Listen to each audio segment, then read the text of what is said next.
안녕하세요.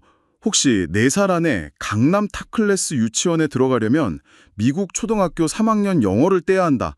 이런 얘기 들어보셨어요? 아, 네, 들어본 것 같아요. 좀 충격적이죠? 네, 이게 조희영 교육감님도 한번 언급하셨던 말인데, 정말 한국의 그 과열된 교육 현실을 딱 보여주는 말 아닌가 싶어요. 맞아요, 상징적이죠. 오늘 저희가 함께 이렇게 파헤쳐볼 자료들이 바로 이 문제, 이 지독한 입시 경쟁, 그리고 그 뿌리에 있는 대학 서열화 문제를 다루고 있습니다. 네, 그리고 이게 단순히 교육 문제만이 아니라 지역 소멸이라는 또 다른 국가적 위기랑 어떻게 맞물려 돌아가는지 그 연결고리를 분석하고 있거든요. 네, 맞습니다. 그래서 오늘 주제는 그냥 좋은 대학 가기, 뭐 이 정도 수준을 넘어서는 거죠. 왜 우리 사회가 이렇게 유독 대학 이름에 목을 매는지, 또 그 결과로 우리가 치르는 비용은 뭔지, 좀 근본적인 질문을 던지고 있어요. 그렇죠. 그리고 그 해법으로 나온 제안이 제목부터가 좀 파격적인데 서울대 10개 만들기 프로젝트거든요. 오늘 이걸 좀 심층적으로 살펴보려고 합니다. 맞습니다. 이 자료들이 공통적으로 하는 얘기는 어쩌면 한국 사회의 여러 문제들 있잖아요. 뭐 숨막히는 교육 경쟁이라든지 아니면 수도권 집중 때문에 생기는 지방의 위기, 심지어 저출생 문제까지도요. 저출생까지요? 네, 결국은 기회의 극단적 편중이라는 어떤 하나의 뿌리에서 다 파생된 증상들 아니냐, 뭐 이런 시각이에요. 그렇군요. 굉장히 큰 그림을 보고 있네요. 네, 그래서 오늘 우리가 분석할 서울대 10개 만들기는 그냥 교육 정책 제안, 이걸 넘어서 국가 전체의 구조를 좀 바꿔보려는 시도다, 이렇게 읽을 수도 있을 것 같아요. 야심찬 구상이네요. 과연 이게 현실적인 대안이 될 수 있을지 한번 제대로 파헤쳐보죠. 네, 좋습니다. 좋습니다. 그럼 먼저 왜 지금 서울대 10개라는 어떻게 보면 극약 처방까지 얘기가 나올 정도로 상황이 심각하다고 보는 건지 그 문제점들부터 좀 더 깊이 들어가 볼까요? 네, 일단 자료들을 보면요. 공통적으로 한국의 대학 서열화가 세계적으로도 진짜 유죄를 찾기 힘들 정도로 너무 심하다, 이렇게 지적을 해요. 유래를 찾기 힘들 정도요? 네, 특히 병목 현상이라는 비유를 쓰는데요. 이게 뭐냐면 넓은 도로를 막 달리던 차들이 갑자기 엄청 좁은 터널 하나로 확 몰려 들어가는 그런 모습 있잖아요. 네네네. 상상이 되네요. 딱 그거예요. 엄청나게 많은 학생들이 정말 극소수의 상위권 대학, 특히 서울에 있는 명문대 입학이라는 그 바늘구멍을 통과하려고 무한 경쟁을 벌이는 상황, 이걸 묘사하는 거죠. 통계 수치 보면 더 와닿죠. 그 소위 SKA, 대학, 서울대, 고려대, 연세대 여기 들어가는 비율이 전체 수험생의 한 2% 정도밖에 안 되고 2%요? 정말 적네요. 네, 근데 서울대 하나만 딱 놓고 보면 0.5% 수준이다. 이런 분석도 있어요. 0.5%. 김종현 교수님 분석을 보면 OECD 국가 중에서 한국처럼 최상위 엘리트 대학들이 특정 지역, 그러니까 서울이라는 한 도시에 이렇게까지 몰려있는 나라는 거의 없다고 하더라고요. 바로 그게 문제라는 거죠. 그 스카이, 서성한, 중경, 외시 뭐 이렇게 부르는 상위 11개 대학. 이게 다 서울에 몰려 있다는 사실 자체가 사회 전체에다가 좋은 대학, 특히 서울에 있는 대학가야 성공한다. 네, 아주 강력한 믿음 또는 뭐랄까 강박 같은 걸 만들어낸다는 거예요. 그게 결국 아까 말씀드린 4살 아이 영어 이야기처럼 뭐 초중등 교육은 물론이고 영유아 사교육 시장까지 막 비정상적으로 과열시키는 근본 원인이 된다는 거군요. 그렇죠. 대학 입시가 그냥 인생 전체를 결정해버린다. 이런 인식이 너무 퍼져 있는 거죠. 네. 근데 이 문제가 단순히 그냥 뭐 교육열이 높다 이런 차원을 넘어서 지역사회에는 구체적으로 어떤 영향을 주고 있나요? 아, 이건 정말 치명적입니다. 자료들을 보면 지역에 있는 거점 국립대학들이 있잖아요. 네네, 있죠. 이 대학들이 예전의 명성을 좀 잃고 경쟁력이 약해지면서 그 지역의 우수한 인재들이 너도 나도 수도권 대학으로 빠져나가는 거예요. 소위 두뇌 유출 현상이죠. 이게 점점 심해지고 있다고 분석해요. 인재들이 다 서울로 가버리면 그렇죠. 그렇게 젊은 인재들이 다 떠나버린 지역은 당연히 활력을 잃고 뭐 산업 기반도 약해지고 결국 이게 지방 소멸이라는 국가적인 위기로까지 이어지는 악순환이 계속 반복된다는 거죠. 악순환이군요. 네, 심지어 김종영 교수님은 한 발 더 나아가서 이 수도권 집중이야말로 지방 소멸과 인구 감소의 가장 큰 원인이다. 이렇게까지 진단하고 있습니다. 가장 큰 원인이다. 상당히 강한 진단이네요. 미래산업 육성에도 걸림돌이 된다는 지적도 있던데요. 네, 맞아요.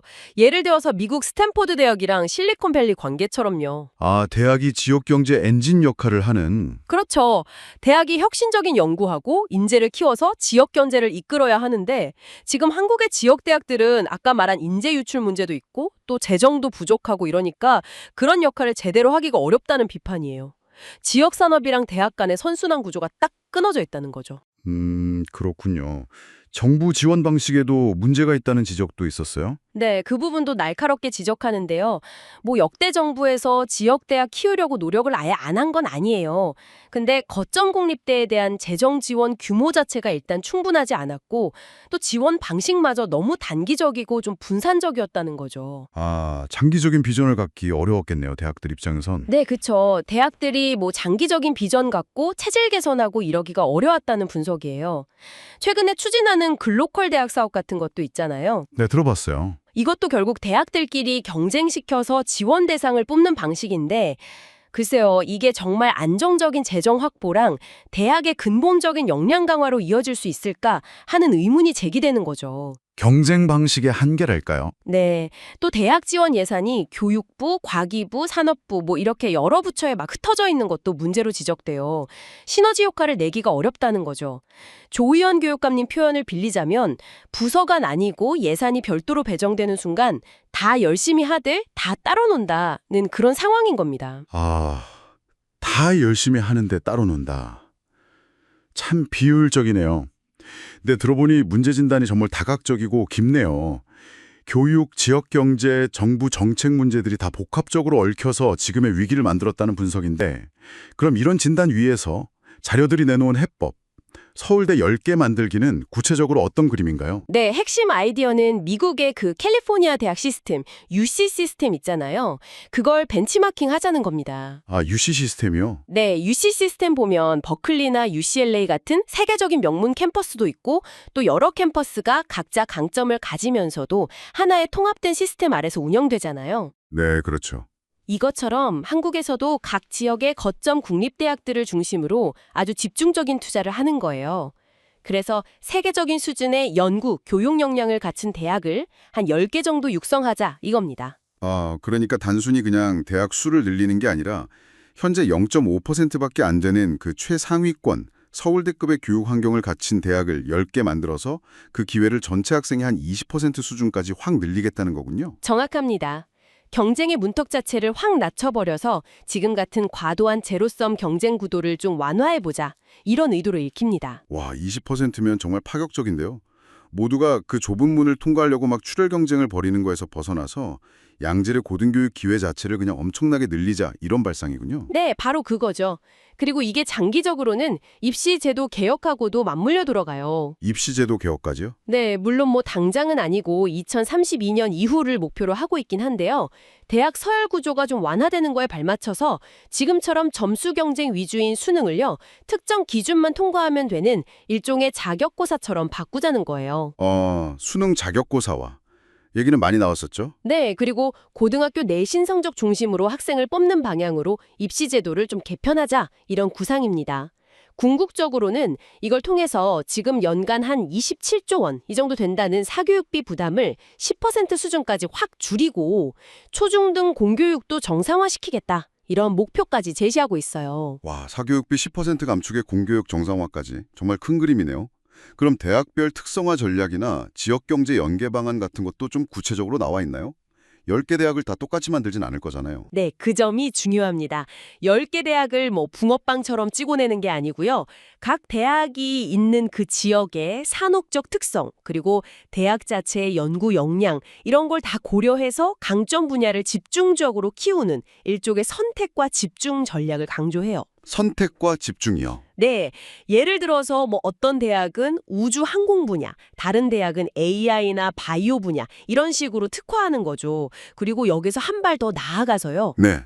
텍사스 오스틴시가 대학 중심으로 테슬라, 삼성전자 같은 첨단 기업들 유치하면서 실리콘 힐스로 성장한 사례 있잖아요. 네네. 유명하죠. 그런 것처럼 대학을 거점으로 해서 연구기관, 기업들이 막 협력하는 지역 혁신 클러스터를 만들겠다는 계획이에요. 대학이 단순히 인재만 배출하는 게 아니라 지역 경제를 살리고 좋은 일자리도 만드는 중심축 역할을 하게 만들겠다 이거죠. 야, 정말 야심찬 계획인데요. 근데 이걸 실현하려면 결국 돈이 문제잖아요. 막대한 예산이 필요할 텐데 재원 확보 방안은 어떻게 제시하고 있나요? 과거에도 지역대학 지원책들이 예산 부족 때문에 좀 흐지부지 된 경우가 많았잖아요. 이 부분이 제일 중요할 것 같은데요? 맞습니다. 재원 확보가 얼마나 중요한지 알고 있다는 듯이 이 계획에서는 연간 약 3조 원 규모의 예산을 서울대 10개 만들기 프로젝트만을 위해서 별도로 확보하겠다. 이렇게 목표를 명확히 하고 있어요. 연간 3조 원이요? 네. 이 규모가 현재 연간 사교육비 총액의 한 10% 정도 또는 국가 전체 예산의 0.5% 정도에 해당하는데요. 여기서 중요한 건 이 재원을 안정적으로 계속 확보하기 위해서 기존의 정부 예산 시스템하고는 별개로 특별법을 만들겠다는 거예요. 아, 특별법 제정이요? 네, 2025년 하반기에 법 제정하는 걸 목표로 하고 있고요. 또 하나 중요한 점은 기존에 있던 지역대학 지원 사업들, 라이즈나 글로컬 대학 사업 예산 있잖아요. 그거랑 별개로 이 프로젝트를 위한 예산을 추가 증액해서 확보하겠다는 점을 분명히 하고 있어요. 아, 기존 예산 깎아서 쓰는 게 아니라 새로 더 만들어서 쓰겠다. 그렇죠. 과거처럼 기존 예산 그냥 나눠 먹는 방식으로는 한계가 있다. 이걸 인정한 걸로 보입니다. 특별법을 통한 안정적인 재원 확보, 그리고 기존 사업과의 차별화까지 명시했다는 점이 좀 눈에 띄네요. 아까 여러 부처의 정책이 흩어져 있다는 문제점도 지적됐었는데 이 부분은 어떻게 해결한대요? 네, 그 거버넌스 개편 방안도 같이 제시됐어요. 교육부뿐만 아니라 과기부, 복지부, 산업부 같은 관련 부처들이 다 참여하는 가칭 국가균형발전 고등교육위원회라는 걸 만들자는 거예요. 국무총리실 산하예요. 아, 총리실 사나요? 컨트롤 타워 역할을 하겠네요. 네, 그렇죠. 2025년 상반기 출범을 목표로 하고 있는데요. 비유하자면 여러 부처라는 악기들이 각자 막 연주하는 대신에 총리실이라는 지휘자 아래서 하나의 오케스트라처럼 국가 차원의 고등교육, 지역발전 전략을 조율하고 통합 관리하겠다 이런 구상인 거죠. 오케스트라 뷰 좋네요. 네, 예를 들면 이 위원회를 통해서 보건복지부의 서울대병원 10개 만들기 정책이라든지 과기부의 AI 전문대학원 설립 정책 같은 거랑 연계해서 시너지 효과를 확 키울 수 있다. 이런 기대가 담겨 있습니다. 그렇군요. 재원 확보를 위한 특별법, 정책 조율을 위한 통합위원회까지 상당히 구체적인 실행 계획을 담고 있는 것 같아요. 그럼 이 계획들이 언제 어떻게 추진된다는 로드맵 같은 것도 나와 있나요? 네, 구체적인 추진 일정도 제시돼 있습니다. 로드맵을 보면요. 2025년 상반기에는 방금 말씀드린 국가균형발전 고등교육위원회를 출범시키고요.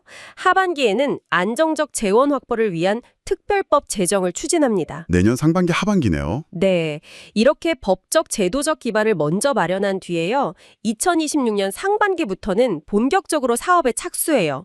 권역별 거점 국립대학들을 대상으로 사업 계획을 평가해서 지원 대상 대학을 선정하고 각 대학의 특성화 계획에 따라서 1차 집중 투자를 시작한다. 이런 계획입니다. 아, 2026년도부터 실제 투자가 시작되는 거군요. 그 이후 계획은 어떻게 되나요? 2028년 상반기에는 1단계 사업 성과를 중간 평가하고요.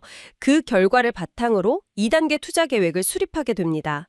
그리고 좀 더 장기적으로 보면 2032학년도 대입제도 개편과 연계해서 아까 말씀드렸던 수능 자격고사화나 내신 중심 선발 같은 구체적인 개선안에 대해서 사회적 공론화를 시작한다. 이런 계획까지 포함하고 있어요. 단기 투자랑 장기적인 제도 개선까지 다 염두에 둔 로드맵이네요. 네, 그렇다고 볼 수 있겠습니다. 오늘 이렇게 함께 쭉 살펴본 서울대 10개 만들기 방안. 와, 정말 한국 사회의 여러 고질적인 문제를 그냥 한 번에 해결해 보려는 엄청난 청사진이다. 이런 생각이 듭니다. 대학 서열화 해소, 수도권 집중 완화, 지역 균형 발전, 미래 산업 인재 양성까지 여러 마리 토끼를 동시에 잡겠다는 건데요. 그렇죠. 목표가 아주 크죠. 네.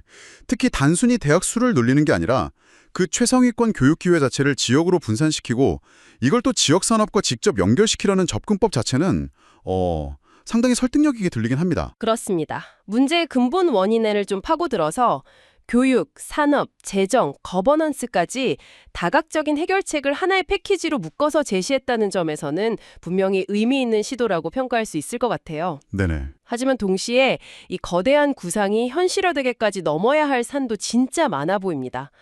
뭐 UC 시스템이라는 해외 모델을 한국의 이 복잡한 현실에 그대로 적용할 수 있을까 하는 문제도 있고요. 그쵸. 현실 적용 문제? 네. 또 연간 3조 원이라는 그 막대한 재원을 정말 특별법 제정 등을 통해서 안정적으로 확보할 수 있을지, 고질적인 부처 간 칸막이를 깨고 새로 만드는 위원회가 정말 실질적인 컨트롤 타워 역할을 할 수 있을지, 그리고 무엇보다 가장 민감한 문제죠. 입시 제도 개편을 사회적 합의를 통해서 성공적으로 해낼 수 있을지 앞으로 수많은 난관이 예상됩니다. 그쵸. 계획이 야심찬 만큼 실현 가능성에 대한 질문도 정말 많이 나올 수밖에 없을 것 같아요. 청취자 여러분께서는 어떻게 생각하시나요? 이 서울대 10개 만들기 프로젝트가 과연 한국 사회의 그 뿌리 깊은 교육열 그리고 심각한 지역 불균형 문제를 해소하는 어떤 게임 체인저가 될 수 있을까요? 아니면 뭐 또 하나의 이상적인 구호에 그치게 될까요? 네, 정말 어려운 질문이죠. 한번 이렇게 상상해보는 건 어떨까 싶어요. 만약 여러분이 살고 계신 지역의 대표 국립대학이 정말 서울대급으로 성장한다면 우리 동네 그리고 우리 삶에는 어떤 구체적인 변화가 찾아올 수 있을지 말입니다. 아, 그거 좋은 질문이네요. 네, 이 질문에 대한 답을 찾아가는 과정 자체가 우리 사회가 앞으로 나아갈 방향에 대한 좀 중요한 성찰이 될 수 있지 않을까 싶습니다. 맞습니다. 고민해볼 지점이죠. 오늘 저희가 준비한 이야기는 여기까지입니다. 다음에도 여러분의 지적 탐험을 도울 흥미로운 자료들과 함께 돌아오겠습니다. 감사합니다. 감사합니다.